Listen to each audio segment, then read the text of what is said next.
Is there any chance AG plays? Yes, just went through the walkthrough.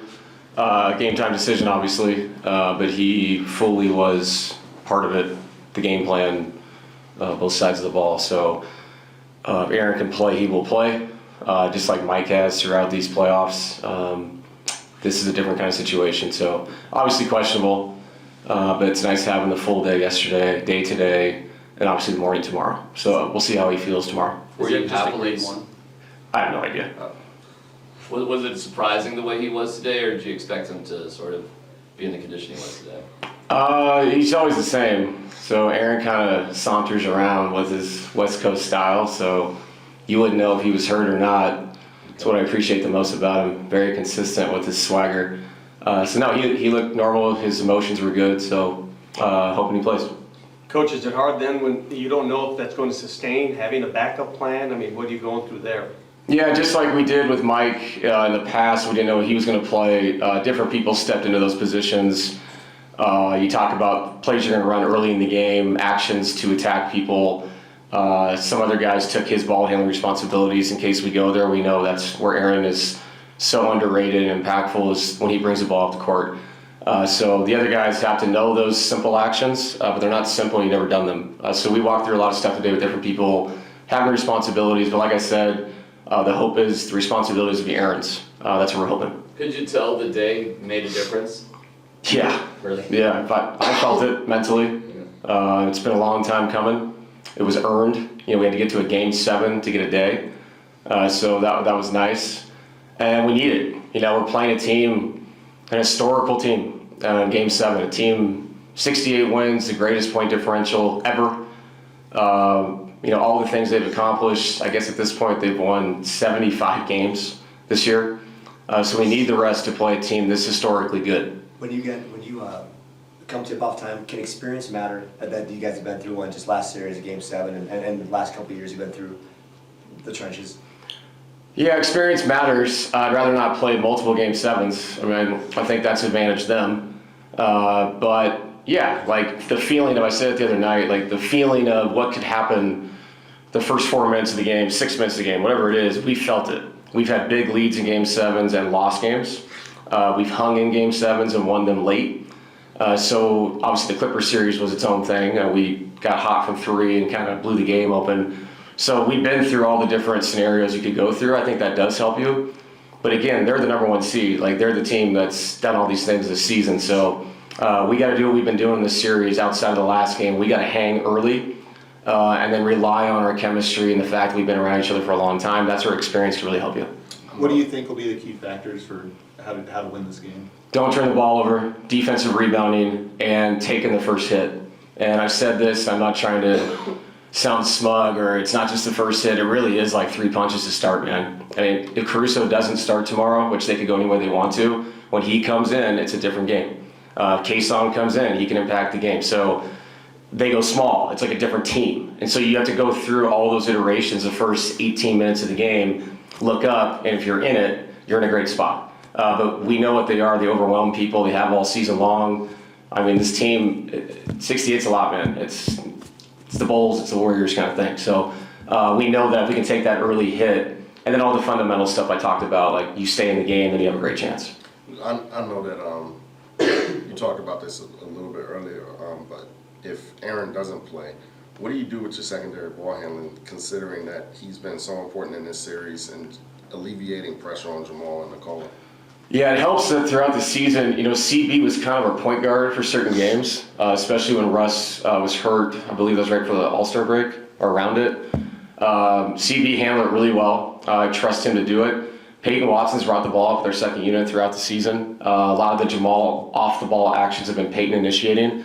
And so, yeah, Aaron is a special player when he initiates, but I think our guys have had repetition. And sometimes this is what life is. Opportunity comes, sometimes you don't want it to come. And if he can't go, we have trust in those guys. They get us into actions we need to get into. We're a team. Those guys have seen what the responsibility means, and I think they can handle it.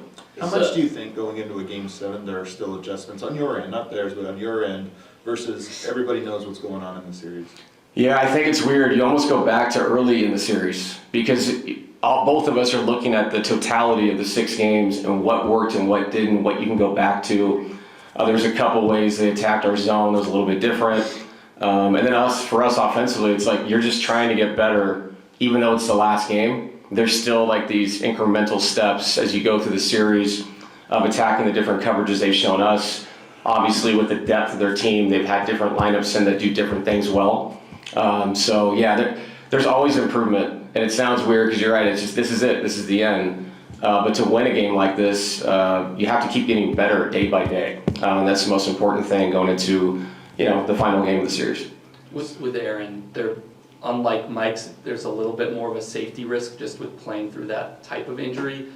Is there a benchmark that he needs to get to by a certain point pre-game tomorrow to feel like it is safe for him to play on that, and as opposed to just playing through it because it's a Game 7? You know what? I coach, so I'll show up tomorrow if they say Aaron can play. Obviously, they'll do whatever they have to do for the safety of a person. But yeah, I don't know. I'm sure the hoops are probably smaller because the game's coming so quickly. It's not a thing where he's going to have 3 weeks to go through it. So it'll probably be his comfortability along with the medical staff's, advice on what he can and can't do. Like I said, if they say he's available, he will start. With the zone you guys have been playing this series, how has that changed Nicola's responsibilities defensively, and just kind of overall, how impressed have you been with what he's been able to do on that end? It makes bigs are always in charge of communication. The zone is on a whole nother level of communication. I don't think people realize, watching Bam in Miami, the responsibility of not being part of the actual play that's going on, but you are the person that's kicking people left and right, and we're wanting the guys to be up the line and aggressive and take away passing lanes and all these things. Well, you have to have a really high IQ to know when maybe I have to full rotate to the corner. Maybe I can kick somebody back out. You're constantly scanning the ball. Where the ball goes, you go. So not just him. I think Aaron's been good in that spot. We've tinkered with it a little bit, put people in different spots as far as who's up and who's down. A little bit of 1-3-1 as well. So yeah, he's been great. And it's communication. It really is. It's almost being the captain of that defense, because the guys up top in the tandem dealing with Shea, they have no idea what's happening behind him. So that guy's really important in the center in that situation. Speaking of Shea, you just said, what have you liked about your coverage of Shea this series? I mean, just do the best you can. He's incredible. Just trying not to let him get to his spots is easy. He's so old school. He's so, the Kobe kind of thing, where if he gets to a spot, it doesn't matter how good a defender is on him. It doesn't matter. He can rise up, shoot it, create separation how he does. So it's just trying to beat him to his spots in a way. And if that takes 2 people, fine. If it takes 3 people to shrink, fine. But yeah, he's such a incredible, unique player. It's a challenge. It's a reason why we change our defenses so much. It's mainly because of his brilliance. Is Jamal still battling sickness, or is he good on that score? He's sick, but I mean, it's another day, another night of sleep. You guys ask me a lot of medical questions in here, man.